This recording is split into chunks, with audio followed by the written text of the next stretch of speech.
मैं Vijay Pratap Rao free education centre में आपका स्वागत करता हूं और मैं यूपी पेट एग्ज़ाम के इंडियन पॉलिटी एंड कॉन्स्टिट्यूशन के कुछ क्वेश्चन सॉल्व कराऊंगा जो अभी 24 अगस्त 2021 को एग्ज़ाम हुआ है, जिसमें शिफ्ट 1 में सीरीज ए का क्वेश्चन पेपर मैं सॉल्व करा रहा हूं, जो 21वें नंबर पर इंडियन पॉलिटी से क्वेश्चन है। The public health and sanitation is included in constitution of India in state list, concurrent list, union list, non of this. मतलब भारत के संविधान में जन स्वास्थ्य एवं स्वच्छता किसमें शामिल है? जन स्वास्थ्य एवं स्वच्छता संविधान के राज्य सूची का विषय है। भारत में जो भी विषय हैं उनको 3 सूचियों में डिवाइड कर दिया गया है। संघ सूची, जिस पर संघ कानून बनाता है, राज्य सूची जिसमें राज्य कानून बनाता है, एक समवर्ती सूची होता है जिसे कंकरेंट लिस्ट बोलते हैं, जिस पर संघ और राज्य दोनों कानून बनाते हैं। तो इसमें स्टेट लिस्ट में पब्लिक हेल्थ एंड सैनिटेशन आएगा। अगला क्वेश्चन है जो 22वें नंबर पर है। Panchayati Raj system in India is laid down under fundamental rights, fundamental duties, directive principles of state policy. Option D है नॉन ऑफ दिस। इसमें कह रहा है भारत में पंचायती राज व्यवस्था इसके अंतर्गत रखी गई है। पहला ऑप्शन है मूल अधिकार, दूसरा ऑप्शन मौलिक कर्तव्य, तीसरा ऑप्शन डायरेक्टिव प्रिंसिपल्स मतलब राज्य नीति के निदेशक तत्व, और चौथा इनमें से कोई नहीं। इसमें सही आंसर होगा इनमें से कोई नहीं, क्योंकि पंचायती राज की व्यवस्था भारत के संविधान में भाग 9 में किया गया है, जो 73वें नंबर का संशोधन हुआ था 1992 में, उसके तहत लाया गया। संविधान में 11वीं अनुसूची जोड़ी गई थी और अनुच्छेद 243 में इसकी व्यवस्था की गई थी।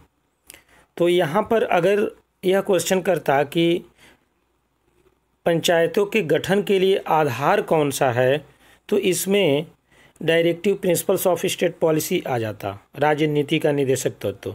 लेकिन जिस हिसाब से क्वेश्चन किया है तो यहाँ पर आंसर होगा इनमें से कोई नहीं। अगला क्वेश्चन है right to education is a fundamental right which is related to.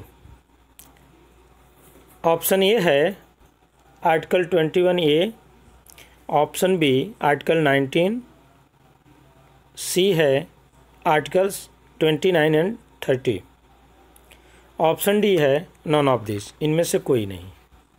यह कह रहा है शिक्षा का अधिकार एक मौलिक अधिकार है जो कि संबंधित है अनुच्छेद 21A से, अनुच्छेद 19 से, अनुच्छेद 29 एवं 30 से, और ऑप्शन डी है इनमें से कोई नहीं। तो यहाँ पर सही आंसर होगा अनुच्छेद 21A, मतलब ऑप्शन ए सही होगा, क्योंकि शिक्षा का मूल अधिकार भारत के संविधान में 86वें नंबर के संशोधन द्वारा 2002 में जोड़ा गया और इसको मूल अधिकार बना दिया गया।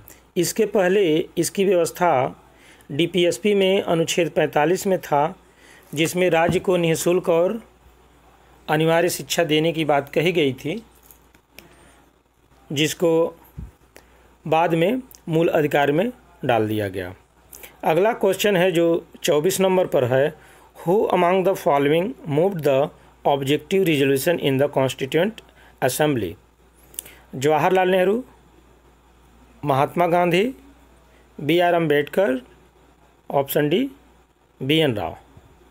निम्न में से किसने संविधान सभा में उद्देश्य प्रस्ताव रखा? इसमें सही आंसर है जवाहरलाल नेहरू।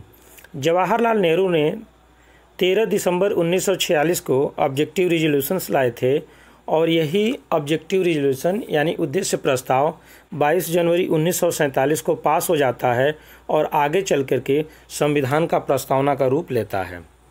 अगला क्वेश्चन है जो 25वें नंबर पर दिया गया था, in which article of Indian constitution the interests of minorities are covered. यानी भारतीय संविधान के किस अनुच्छेद में अल्पसंख्यकों के हित निहित हैं? आर्टिकल 21, आर्टिकल 24, आर्टिकल 29 और आर्टिकल इसके अलावा ऑप्शन डी है नन ऑफ दिस। तो इसमें से आर्टिकल 29 होगा, क्योंकि अल्पसंख्यकों से रिलेटेड अनुच्छेद 29 और 30 में व्यवस्था किया गया है, जिसको शिक्षा व संस्कृति का अधिकार बोलते हैं। अगला क्वेश्चन है question number 64। As per constitution of India what is the maximum strength, यानी number of members of the Lok Sabha.